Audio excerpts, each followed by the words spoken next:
मैं और मेरा एक और दोस्त, हम लोग जिसे आजकल की भाषा में समर जॉब्स कहते हैं, उन्हें करने के लिए मध्य प्रदेश में मंडला जिले के पास के जंगलों में घूम रहे थे। मूलतः हमारा काम था वहाँ जाके ये पता करना कि Rajiv Gandhi drinking water mission लोगों तक पहुँचा है कि नहीं पहुँचा। नर्मदा क्रॉस करते हुए हम एक म्यूजियम से गुजरते हैं। यह म्यूजियम जीवाश्म फॉसिल्स का म्यूजियम, वहाँ पर अलग अलग पेड़ों के तने, दरअसल वो पेड़ों के तने थे नहीं, वो चट्टाने थी, फॉसिल्स थे, वो रखे हुए थे। और वहाँ के केयरटेकर ने न जाने क्यों मुझे एक तने के फॉसिल के पास ले जाकर ये समझाने की कोशिश की कि देखो, क्या तुम इसे देख पा रहे हो कि इसमें ट्री रिंग्स हैं। ट्री रिंग्स आप सब लोग जानते हैं कि पेड़ जब उगता है तो हर साल उसके तने पर उसकी जो टहनियाँ आ जाती हैं उन पर भी एक रिंग आ जाता है। और फिर उसके बाद पेड़ कभी भी अपने ट्री रिंग से आजाद नहीं हो सकता। सच्चाई तो यह है कि फॉसिल बन जाने के बाद भी, जीवाश्म बन जाने के बाद भी उसके ट्री रिंग्स दिखाई देते हैं। और शायद आप में से कुछ लोग पहले से जानते होंगे कि इन हर ट्री रिंग में ये दर्ज है 30 साल पेड़ को कैसी बारिश मिली थी, खाद कैसी मिली थी, कोई बीमारी तो नहीं आई थी। यानी कि उस पेड़ की जिंदगी में जो कुछ भी हुआ वो एक कहानी की तरह इन ट्री रिंग्स में साल दर साल दर्ज होता रहा। बस चाहिए तो कोई ऐसा व्यक्ति जो बैठकर इन ट्री रिंग्स की भाषा को पढ़ सके और बता सके कि इस पेड़ की कहानी में क्या क्या हुआ है। 1994 का वो साल और आज 2023, मैं बस यही स्टोरी रीडर हूं। मेरा काम दरअसल जब आप सामने आकर बैठते हैं, आप या आप जैसे दूसरे लोग, तो उनकी जीवन की अब तक की कहानी में क्या ट्री रिंग्स हैं, वो कब किस बीमारी से गुजरे, किस साल उनको ठीक पोषण मिला या नहीं, किस साल उनमें उन्हें कोई पर एक जगह से दूसरी जगह जाना पड़ गया, ये सब आपकी कहानियां दर्ज हैं। और एक स्टोरी रीडर की तरह मैं केवल इन कहानियों को पढ़ता हूं जो आप वीडियो पर देखते हैं। और स्टोरी रीडिंग स्टोरी टेलिंग से अलग है। वो इसलिए अलग है कि जो कहानी मैं पढ़ता हूं, बहुत बार अभ्यर्थी वो कहानी खुद बताते नहीं हैं, कई बार तो छिपाते हैं, पर हमें उसके बावजूद उस कहानी को पढ़ना होता है। हिंदी में कहावत है, पता नहीं आप लोगों ने सुनी या नहीं, कहावत है कि दाई से पेट नहीं छिपाया जाता। आप समझ के चलिए कि आपके जो जीवन की या कहें कि पर्सनालिटी के जो गर्भ हैं, हम उसको पढ़ने वाली दाई हैं। आज मैं जिस बात से को लेकर आपके सामने आया हूं, वो बस ये आर्ट ऑफ स्टोरी रीडिंग ही है कि कैसे पर्सनालिटीज में दर्ज इन कहानियों को पढ़ा जा सकता है और मैं कैसे करता हूं। क्योंकि पिछले 20-25 साल से मैं बस यही कर रहा हूं और मैं उम्मीद करता हूं कि शायद इससे कुछ किस्म की इंसाइट आप लोगों को मिल पाएगी। दरअसल होता यह है कि हम में से अधिकांश लोग, हमारे साथ जो कुछ घटित होता है उसे बहुत सक्सेसफुल लोगों के साथ जो घटित होता है, या जो सोशल नॉर्म्स हैं कि अच्छा जीवन, अच्छी पर्सनैलिटी, अच्छा बचपन क्या है, हम बस चाहते हैं कि हमारी जिंदगी में भी सब कुछ वैसा वैसा हो। जबकि सच्चाई क्या है? सच्चाई यह है कि फिर से उस पेड़ के तने को याद कीजिए। पेड़ के तने में किसी साल ऐसा हुआ कि कोई बीमारी आ गई। उस बीमारी के कारण ट्री रिंग में क्या आ जाएगा? एक गांठ आ जाएगी। और वही गांठ सालों बाद जब वो तना काटा जाएगा और कारपेंटर के पास पहुंचेगी तो क्या बन जाएगी? ये जो आप रेशे देखते हैं ना, इस रेशे में जो सुंदर सी गांठ आती है वो वही आती है। मैं उम्मीद कर रहा हूं कि आप समझ पा रहे हैं कि आपकी पर्सनालिटी में जो कुछ भी हो रहा है, अगर आप सही दृष्टिकोण से देखें तो वो आपकी जिंदगी को वैसे ही खूबसूरत बना रहा है। भले ही उस समय आपको लग रहा होगा कि ये मेरे साथ क्या हो गया, वो बच्चा जवाहर नवोदय विद्यालय में चला गया, मुझे अपने मोहल्ले के स्कूल में पढ़ना पड़ रहा है। आप अपने स्कूल से जो गांठ लेंगे वो अगर ढंग से पॉलिश की जाए, बजाय छिपाने के दिखाई जाए, तो यकीन कीजिए आपकी पर्सनैलिटी की सबसे खूबसूरत चीज निकलेगी। मैं बस यही करता हूं, मैं कोशिश करता हूं कि इन खूबसूरत ट्री रिंग्स को जो आपकी पर्सनैलिटी में है, जो आपकी स्कूल से आए, जो आपकी फैमिली से आए, उन्हें पढ़ा जाए, उस भाषा में पढ़ा जाए जिस भाषा में आप नहीं बता रहे हैं। हालांकि मैं बार बार कहता हूं, छुपाइए मत, बताइए। आखिर कैसे बनती है एक खूबसूरत स्टोरी? आपकी पर्सनैलिटी की स्टोरी खूबसूरत हो, इंटरेस्टिंग हो, बोरिंग ना हो, ये कैसे तय किया जा सकता है? कोई भी कहानीकार आपको बताएगा कि स्टोरी तब खूबसूरत बनती है जब उसके कैरेक्टर्स डाइवर्स, अलग अलग तरह के चरित्र उसमें हो। अगर सभी लोग एक जैसे होंगे तब कहानी थोड़ी ना बनेगी, तब तो रोबोट्स बनेंगे। इसलिए बार बार मैं कहता हूं कि वो बच्चा, वो इंडिविजुअल जिसने अपनी जिंदगी में आने वाली डाइवर्सिटी की कद्र की है, उसकी पर्सनैलिटी सबसे ज्यादा स्ट्रांग बनती है।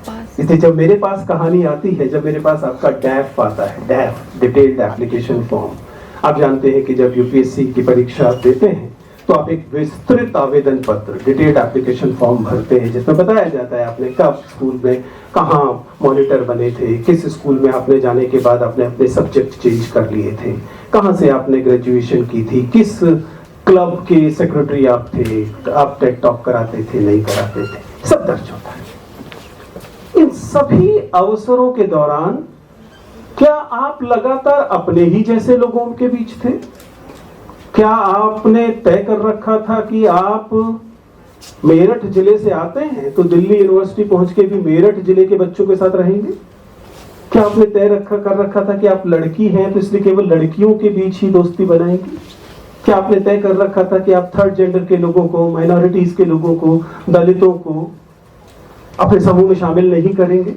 या तय नहीं भी कर रखा था तो भी जब आपके पास अवसर थे इन लोगों के समूह में होने के, डाइवर्स समूह में होने के, तब आप इन अवसरों को का स्वागत कर रहे थे या इनसे बच रहे थे?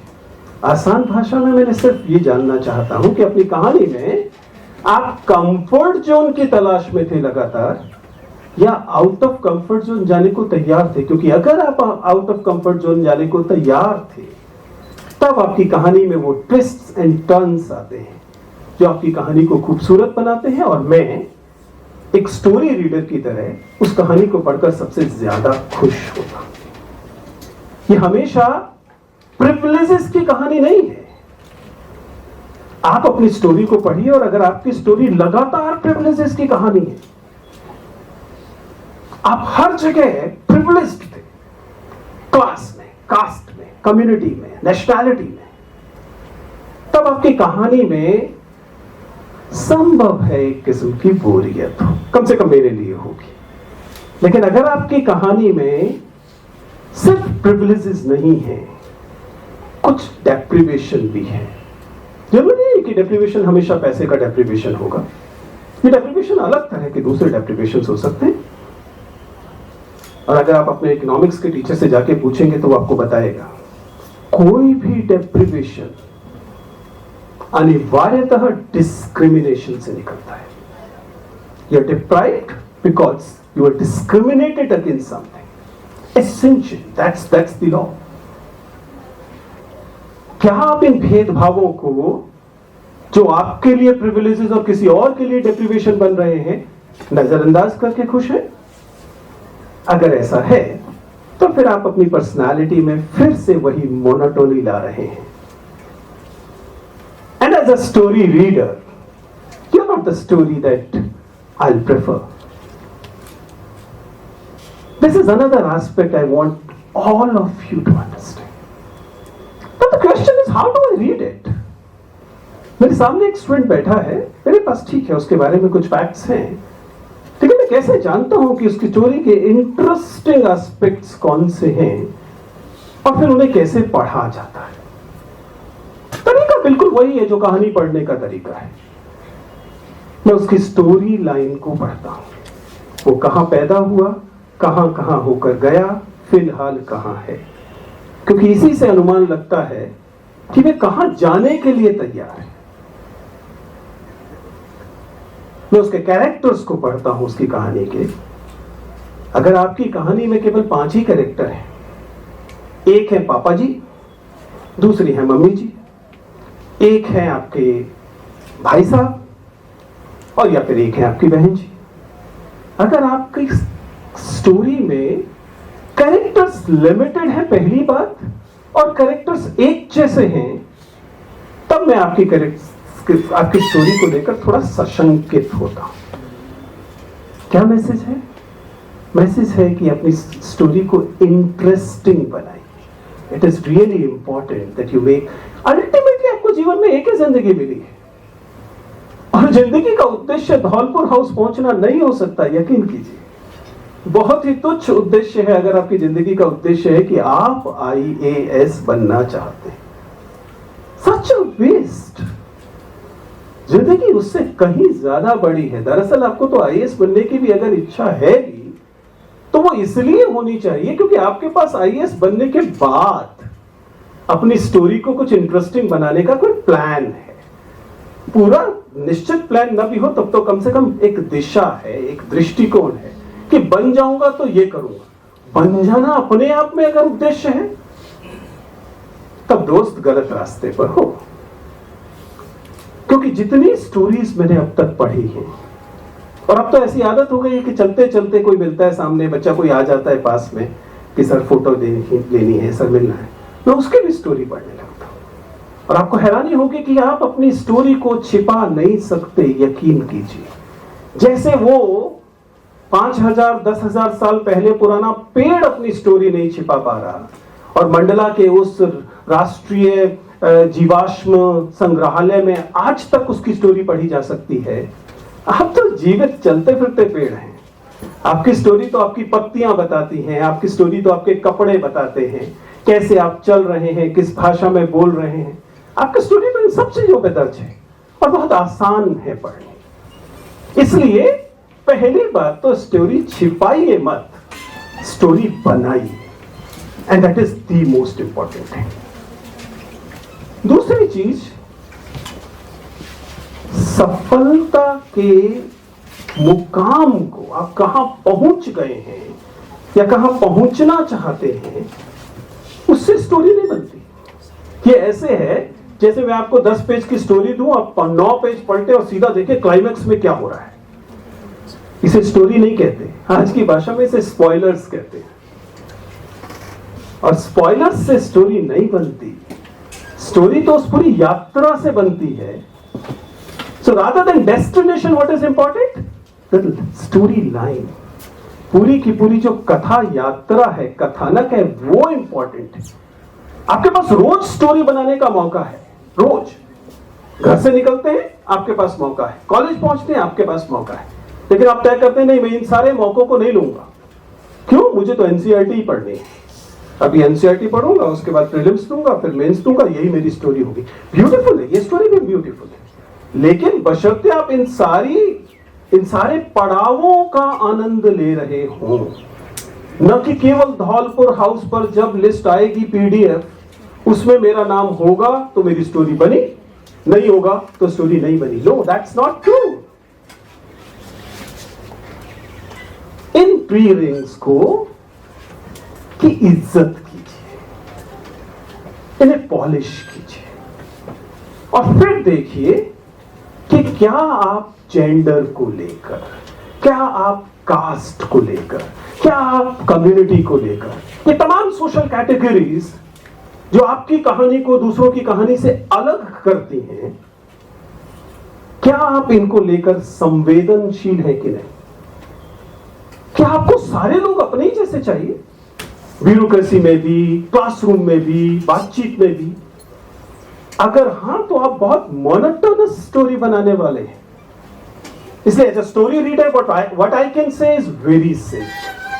अगर आपकी स्टोरी में खूबसूरत किस्म की डाइवर्सिटी है तो इंपॉर्टेंट है, अदरवाइज सब बेकार।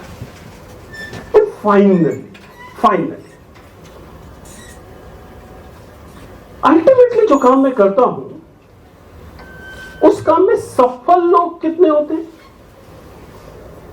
12 लाख लोग फॉर्म भरते हैं, 6-7 लाख अपीयर होते हैं, फाइनल सिलेक्शन लिस्ट में 600-700 होते हैं। इसका मतलब असफल लोगों की मात्रा, संख्या सदैव सफल लोगों से, अगर सफलता और असफलता ऐसी ही बाइनरी है तो ज्यादा ही हो।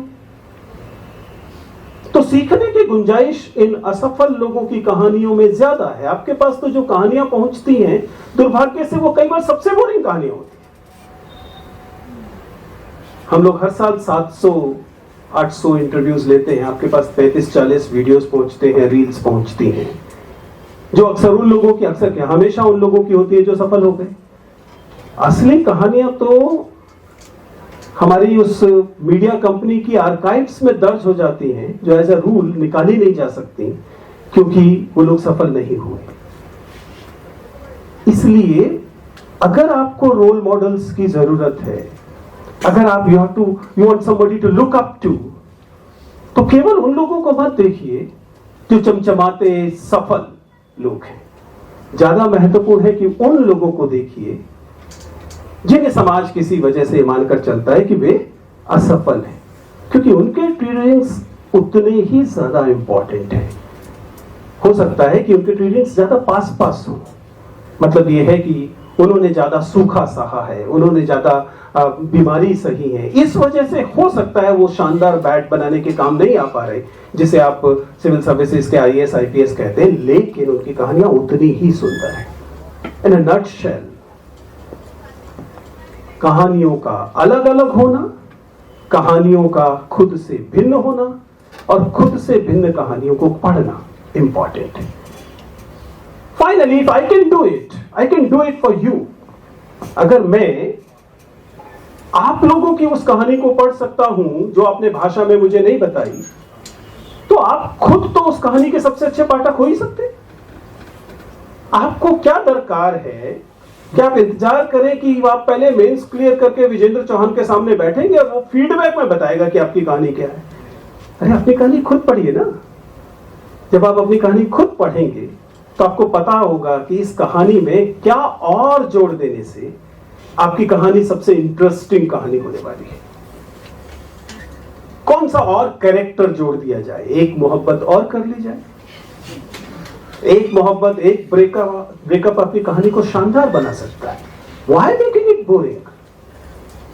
और जब आप अपनी कहानी को इस दृष्टि से पढ़ना शुरू करेंगे तब आपको समझ में आएगा कि कहानी का एक बोरिंग पात्र बनने से बहुत इंटरेस्टिंग है कहानी का रीडर बनना, दूसरों की कहानी का रीडर बनना, लेकिन उससे भी ज्यादा महत्वपूर्ण अपनी ही कहानी का रीडर बनना। अगर आप ऐसा कर पाएंगे, मुझे लगता है कि मेरा आपसे बात करना सफल हो पाएगा।